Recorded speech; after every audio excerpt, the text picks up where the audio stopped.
Hello YouTube, it's William here with GoPronoper's Trains, and today I have a new video for you. So first off, I want to apologize if I sound a little funny. I have a stuffy nose at the moment. Trees are pollinating, it's not fun. Anyways, today I have pickups and purchases for you guys. Now this may look like a lot of stuff, and that's because it is. I haven't done one of these videos in a very long time. So I decided this time to include only the engines that I've gotten, as the rolling stock would just be too difficult to manage, and I really don't feel like dragging all that out only to put it away after this video, because I got a lot of stuff. So I suppose I'll just go ahead and get started. Down here we have a Pacemaker set made by AHM, Rossi. Came with 4 of these box cars and the Pacemaker caboose. Now this thing runs absolutely awesome with my Hudson, which you'll be seeing fairly soon. But they're all in good shape. It was fairly inexpensive. The entire set cost me $20 total. That includes shipping, so $20 total.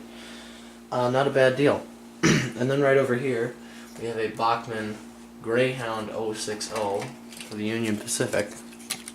This is just a neat looking engine because it has that tiny Vanderbilt tender. And it runs just fine. It's got the can motor, updated drive. This one was actually $10, so that's a really good deal.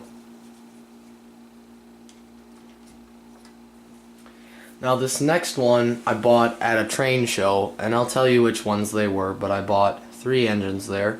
This was the first one I bought for the day. It's a Rossi American Railroads GG1, and this thing runs amazing. I didn't even need to restore it. It was in such good shape. It came with the original box and everything. It's just awesome. I really like this thing. It was $20, so I'm really happy with the price on that one. Now next off, this is one of 2 engines I bought from a guy. Now these both were shipped in the same package that was way too small, and there was absolutely no packing, so they both arrived destroyed.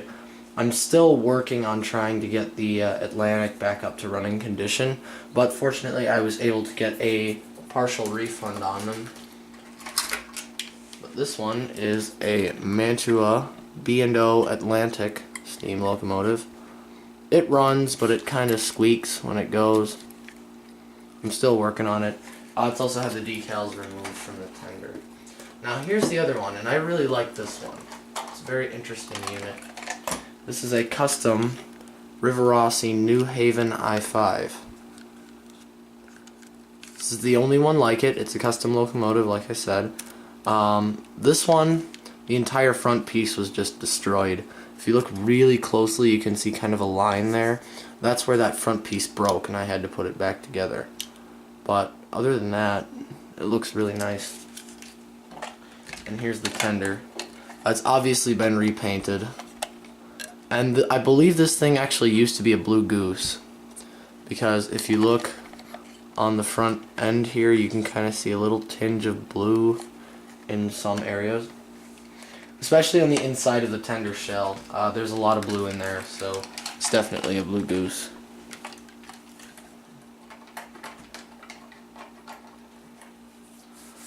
Now, that entire lot cost me, after the refund, it was $40. So now moving on to down here. Here's the second locomotive I got at that train show. This is a Bachman 440 American. This one's the Jupiter. Now this one was $10, and I'm pretty happy with the price on this one. It does have the old style pancake motor, but it's not really a big deal. I was surprised at how well it runs for the motor that it has and the condition that it was in at the time. Now this next one is one of my new absolute favorite locomotives. It is my C&O Hudson by Rossi.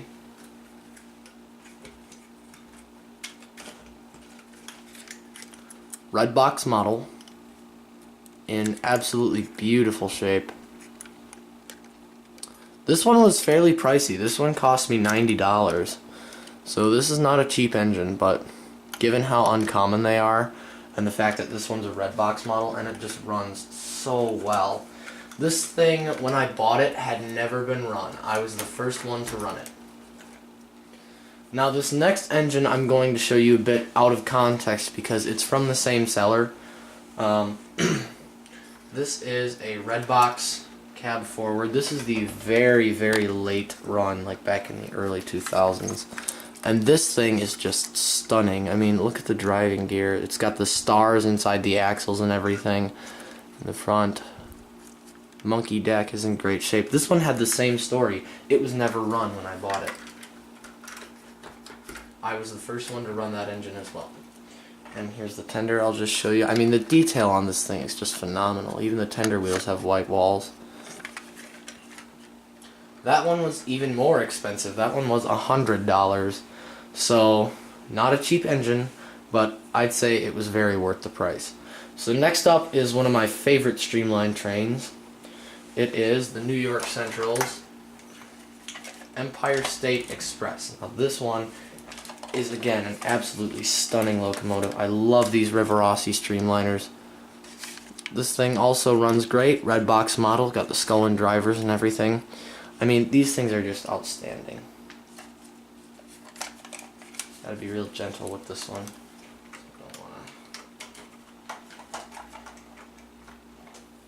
Alright, there we go.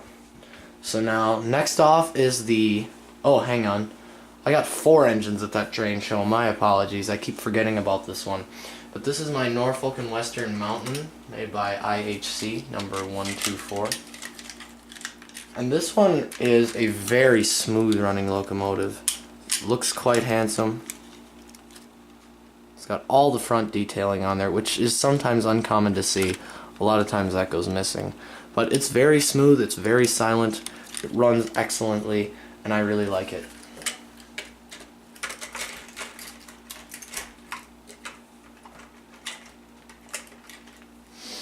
Now, next is an engine I got in a lot of about 5 locomotives. This one isn't a favorite of mine as well. It is a Rivarossi B&O 210-2 here. Got that really awesome running gear. Just look at that. It has one flangeless driver in the middle. That's good, otherwise it wouldn't make my turns. This one has the cab mounted motor and is the original version. This one's a little noisier than I would have liked, but it's not really a big deal considering that this model actually only cost $10. I suppose I should have mentioned this Norfolk and Western here was $30. Next up is one of my all-time favorite locomotives, the 5405 New York Central Hudson by AHM Rivarossi. This one is a classic model. This is what they were known for back in the day. Really excellent engine. Got the cab mounted motor. I did a restoration video on this one because it was in pretty rough shape when I got it and it wouldn't run at all. So it runs excellent now. Looks great, and all around it's just an excellent engine. The total cost of that unit was $17.50 after new traction tires, discounting the traction tires. That engine cost about $12. Now, this is the last engine I got at the train show, and this one is another really amazing engine. This is the Bachman 484 Overland Limited in the Union Pacific scheme, number 806. This is the original one, that's the repainted Northern. And this one, I'm fortunate enough to say, has the can motor style drive. You can tell by the drive gear cover right in the center. This thing is a phenomenal engine. It runs incredibly smooth and very, very silent. Here's the tender. And I was amazed at the slow speed control you can get out of this engine with that drive. From everything that I've heard, it was just crap, but it's not. It really runs excellent. Next up is another part of that lot of like 5 engines that I got. This is the Norfolk and Western Y6B 2882 Mallet. And this one is also in pristine condition. This one cost $30, so I believe it was the most expensive of the lot. No, it was $25, my apologies. I do believe it was the most expensive of the lot, though. And this one runs just fine. It's a little noisy because it has the older style drive with the dual worm gears, but I really can't complain, especially for that price. Now next one is the last engine from that lot. Oh, actually, no there's not. There's one more, but it's not on the table. See, I told you I would forget one of these. Or did I? Sorry, it's really early in the morning over here, and I tried filming this yesterday but didn't have the time because my camera died. I don't remember what I did or didn't tell you. Anyways, here it is. Here's the Pacemaker 1222 Berkshire steam locomotive. Now, for those of you who have been watching my channel, you may know that I did a video a while ago called Rivarossi Berkshire After Restoration. Well, that one's gone. Since I bought this one, I sold that engine because this one has the marker light, it's got the proper headlight, it has both number boards and the bell. This one was also really cheap. This one was $7.50, which is a steal for that thing. I absolutely love that engine. Now I'm going to move over here again so I can show you this one. This one was $20. Got this from a guy a while ago. This one is a IHC Consolidation 280, and this is a really excellent model as well. It runs very smooth, very silent, and has some great slow speed control.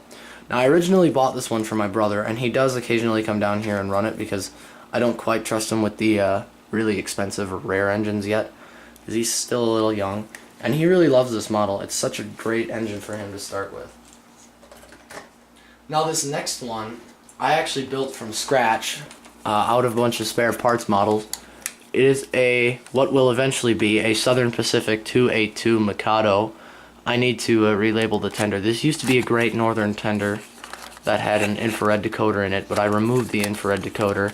And this engine is made up of a Pacific, actually two Pacifics, one Consolidation and one 080. All the parts were taken from those engines and put together on here. By the way, the other engines were complete junk. They were going to be scrapped. I actually saved them from the scrap heap, and I ended up repurposing them in that manner. So now these last three engines that I'm going to show you all come from the same guy. I bought off of him. He also sold me the last item I'm about to show you. Oh, and the Empire State Express. So he sold me the Empire State, these three engines, and something over there which we'll get to in just a moment. We're going to start with this one. And this one's probably my favorite of the bunch just because of how beautiful it is. I want to put the drawbar on for you so you can see that. This is the President Polk. Is a Rivarossi 462 Pacific, and this one is the B&O Royal Blue. Now if you may notice that the stairs are a different color, I'm actually fine with that because it was missing the stairs on one side when I got it. So he was kind enough to send me a brand new steam chest that he bought off of eBay, the remainder of which is over there, and so I ended up taking the stairs from that. Even though it's not the correct color, I really don't mind. And the valve gear does that every once in a while. It's a really easy fix. You just have to slot it back in there, which I'll do off camera for the time being. Next one is also a Rivarossi locomotive. Same color scheme of sorts, but it is the B&O President Washington Royal Blue. This one's the original 462 Pacific. This one I still need to do some work on. It needs more oil in there, more grease, because it runs a little sluggish right now. But other than that, it does run great when it runs. It's very nice and silent, and it looks awesome. Now these were $35 a piece. Actually, this one here, I should mention that the parts locomotives actually totaled $10 for that thing. So I got a fairly nice model out of that one. Now, this last one he sent me as an extra. It is an IHC President Washington, but it's missing the boiler cover plate. It runs fantastic. The only issue is it needs that cover plate. So I'm on the lookout for one. I'll find one eventually. I just need a standard black one. But yeah, basically the same model. Still excellent, still awesome. Now this last one is by far the biggest purchase I have ever made when it comes to model railroading. and you've already seen a video on it. I'm just going to run it by underneath the camera so that you know what exactly it is. It is a Purcahses set, the rarest set they ever produced. There is only, I'm actually not even sure how many known examples there are, but it is the chassis set. All 6 cars. I have the set box as well, and the engine runs smooth as butter.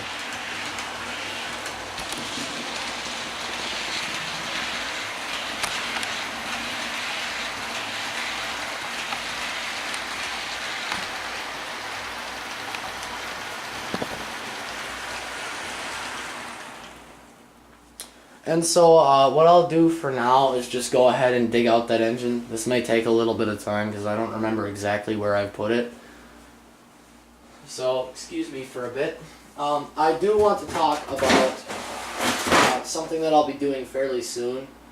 And that's, I'll be making a video on a good number of these engines. One of which is going to be the cab forward. I found it a lot faster than I expected to, but here it is. It's a little Purcahses 060 Pennsylvania scheme. Now the thing is, this one, it didn't come with the side rods here, and I replaced them with extra parts rods from this engine, but they were way too long, so I had to cut down the little slider thing there. I don't remember exactly what it's called, but I cut one of them just the tiniest bit too short, and now it jumps out and this thing sticks. Runs excellent, but aside from that, so it's unfortunate, but I may have a way to fix that. I'll get working on it. So anyways, that's going to be it for this video. Those are all my recent pickups and purchases in terms of locomotives. I know this was a really long one. Thanks for sticking with me on it. But anyways, that's going to be it for this video. Thank you guys for watching. Please rate, comment, and subscribe, and I'll see you guys next time.